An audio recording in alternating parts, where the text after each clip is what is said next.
In this video, we're going to see the interface for our survey creation module. So firstly, I go into questionnaire design, and I can find lots of tools in this module. This central part of the screen is what respondents see on a computer, smartphone, or on paper, depending on the format. We can view it page by page, and the side panel on the left has a list of variables which is divided into different sections. So the sections here are description of the stay, economic impact, and ideal holiday. And each variable on this list has a tiny pictogram to its left which specifies the type of question it is. Clicking on a variable takes me to its location on the questionnaire, and this yellow arrow here indicates a jump in the questionnaire. So if I answer disagree, it takes me from question 11 to question 15 directly. A red triangle indicates that the item isn't included in the form, so that question is hidden. A yellow triangle, on the other hand, means that the question isn't in this form specifically, but is included in one of the other forms. We have scaled questions, such as question 16 and question 17. We can also view a detailed list of variables. This is showing the type of scales, conditions, and response modalities. We can also see the layout here, where I can move a question to a different page. So I can move this from page 1 to page 2. This also displays text areas, buttons, and all the content of each page. In the bottom left, we can see the different versions of the questionnaire. This is a website version, and this would be a different format, a paper survey. And as I mentioned just a second ago, a yellow triangle indicates that the question isn't included in this form, but it is in one of the others. And we can have as many web-based forms as we like, or as many paper surveys as we like. We can create different forms.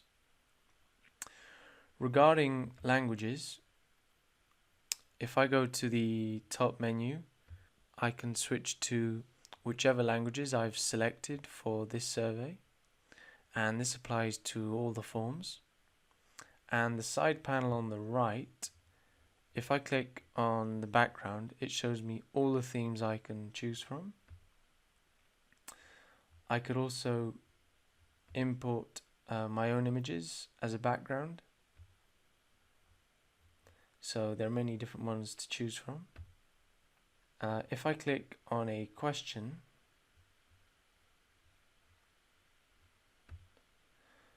the side panel on the right now shows me customization. So definition, style, and font, and I can change the formatting and presentation. The same applies for buttons and text areas. And at the top of the screen, we can find several tabs. The Home tab allows me to access the different phases of my project: design, distribution, data, and analysis. The Home tab also includes the main features, inserting a question, a text area, or a blank page. And this test button here takes me to an online preview of the survey. Then there's the Insert tab to add questions. So you can choose from closed questions, scaled questions, such as Net Promoter Score, images, fill icons, and you can import your own images or use those from the image library.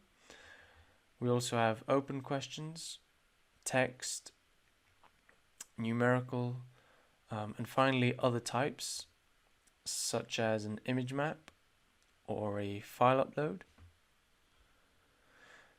There's also a question library, and you can copy and paste questions from a different file. So if you have your questions on a Word document or on a spreadsheet, you can copy and paste them onto here.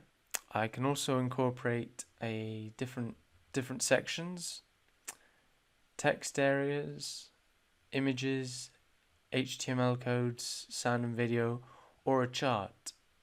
And we also have navigation buttons and progress bars, or I could create a blank page.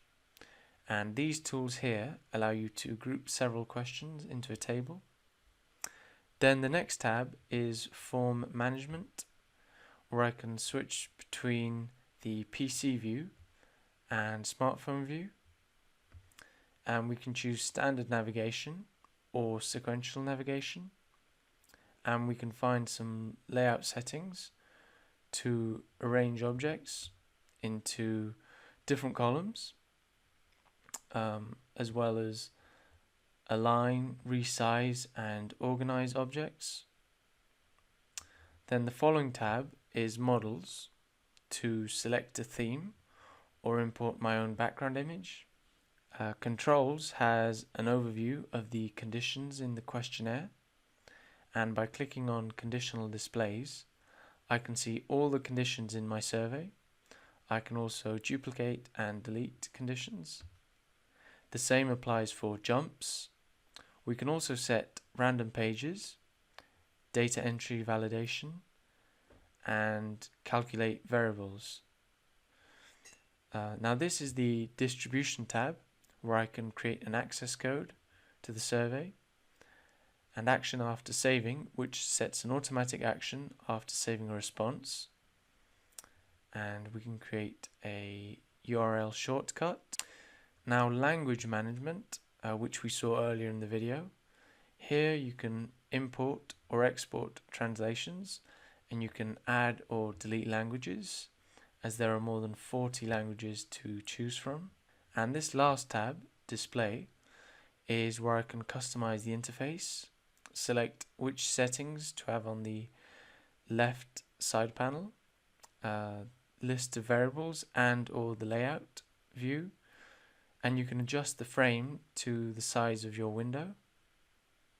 So that was an overview of the interface on IQ3 to create surveys.